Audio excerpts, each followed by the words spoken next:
The Lord be with you. And with your spirit. A reading from the Holy Gospel according to Saint Luke. Glory to you, O Lord.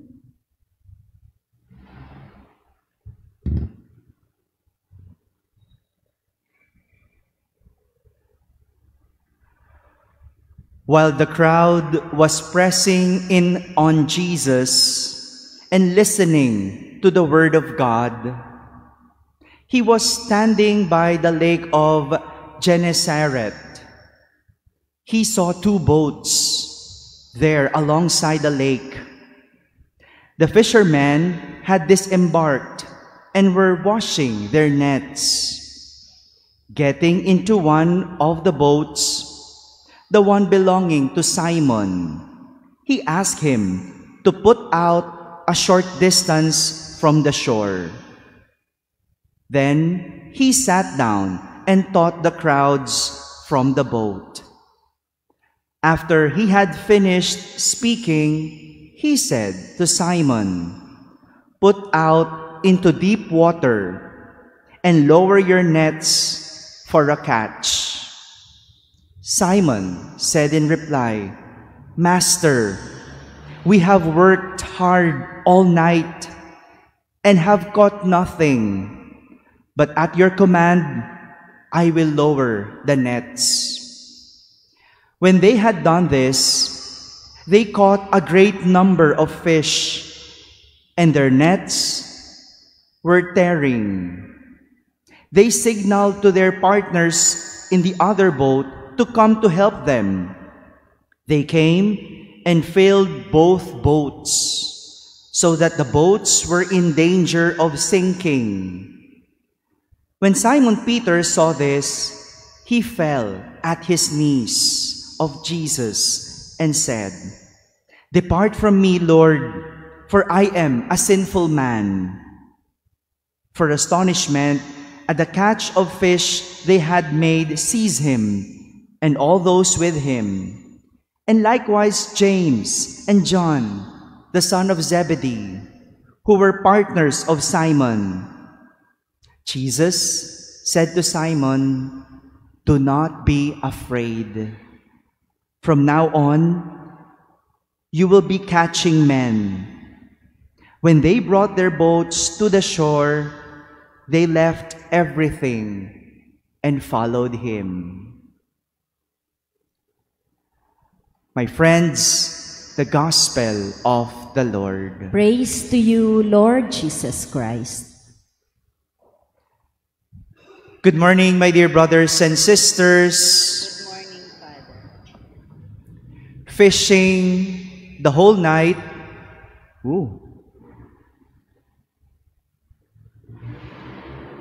May dumaan po kasi. Mabait na malaki. Fishing the whole night, but no catch for Simon Peter and his companions.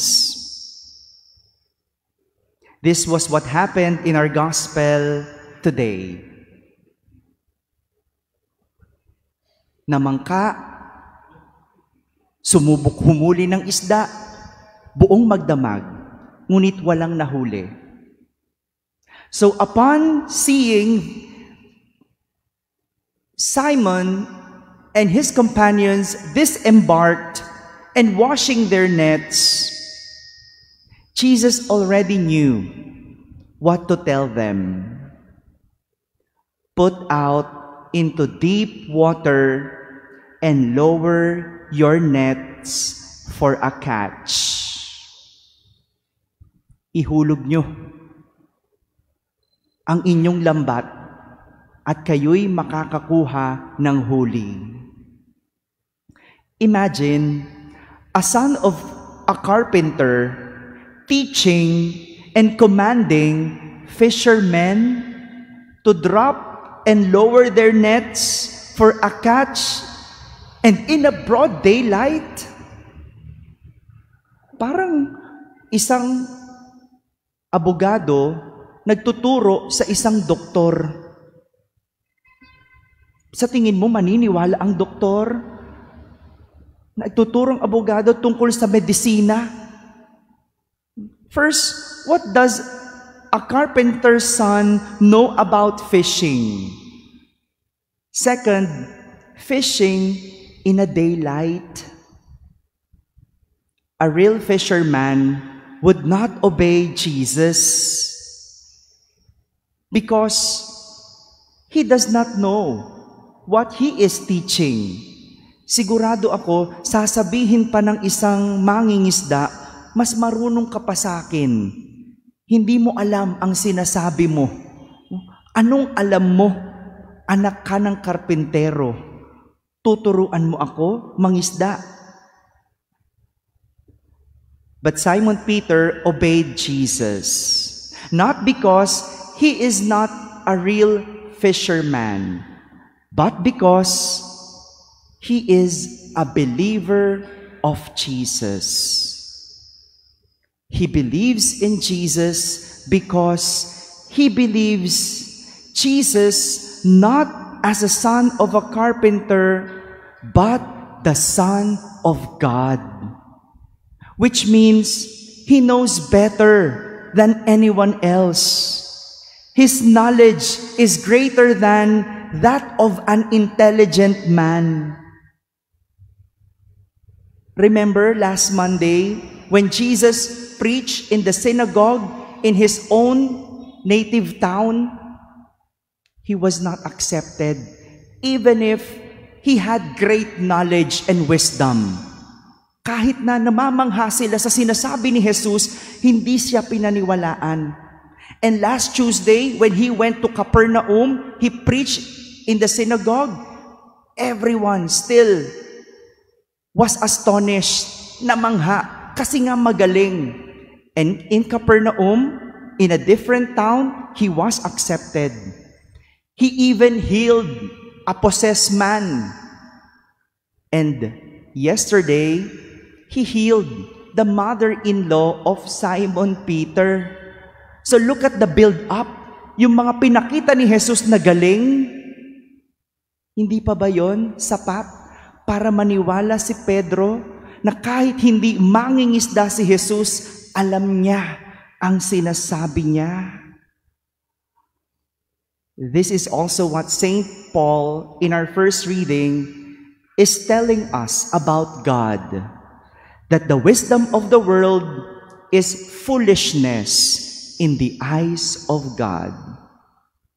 Ang karunungan ng mundo ay kamangmangan sa paningin ng Diyos. Ganyan kagaling ang Diyos. Higit ang kanyang karunungan sa lahat. Kahit ang pinakamatalino sa mundo ay mangmang para sa Diyos. Kaya si Jesus, kahit hindi man siya anak ng mangingisda o hindi siya isang mangingisda, alam niya kung paano mangisda o kung paano makahuhuli ng maraming isda dahil siya ay anak ng Diyos. Hindi nga siya doktor pero nakakapagpagaling ng may sakit kasi anak siya ng Diyos. Siya ay Diyos. He possesses a wisdom that no one can comprehend. Taglay niya ang karunungan na walang makakaunawa ninuman. And this is what Simon Peter believed in, that made him obey Jesus. Do you believe in Jesus? Do you believe in Jesus' wisdom? Sa totoo lang, alam naman natin ito Alam natin na marunong ang Diyos. Alam natin na magaling ang Diyos. Pero, madalas, hindi natin ito pinaniniwalaan. Dahil iba ang ipinapakita natin. Mas marunong tayo sa Diyos. Yan ang pinapakita natin. Instead, we listen to God. We want God to listen to us. Diba? When you pray, You want God to listen to your prayers? Hihiling ka ng kagalingan? Sabi ng Diyos, ayaw ko. Hihiling ka ng trabaho? Sabi ng Diyos, hindi pa. Tamad ka pa eh. Hihiling ka ng gusto mo? Sasabihin ng Diyos, hindi. Hindi pa panahon. Instead, God tells us what to do. We tell God what He should do. Instead, we know the will of God. We let God know our will. All this because we feel we know better than God. Kung ayaw ng Diyos na mag-abroad ka, bakit mo pinipilit? Ba't ka nagtatampo nung hindi ka natanggap? Tinanong mo ba ang Diyos kung gusto niya ang hinihiling mo? Ba't ka nagagalit nang hindi binigay? Marunong ka pa. In our seminary, this gospel is our favorite. And Peter is always our favorite. He's our patron saint. Yung sa seminaryo namin, lahat kami graduate na. Lahat kami professionals na. May manager, may doktor, may lawyer, may dentist, may kanya-kanyang profession. Marurunong na. But when we enter the seminary, we tried to forget everything we know for us to be able to follow God. We can never follow God if we will always use what we know, our knowledge, our wisdom. Unless we believe in God's wisdom and knowledge, we will never and can never obey God. My dear brothers and sisters, God's wisdom is beyond compare, that no one or no man can comprehend. But when a man submits to God's wisdom, he will surely receive a blessing beyond compare. Kapag hindi ibinigay ng Diyos, obey God. Kapag ibinigay ng Diyos, accept it. Ganyan ang karunungan ng Diyos. We may have our own knowledge, but God's knowledge is still beyond compare. Amen.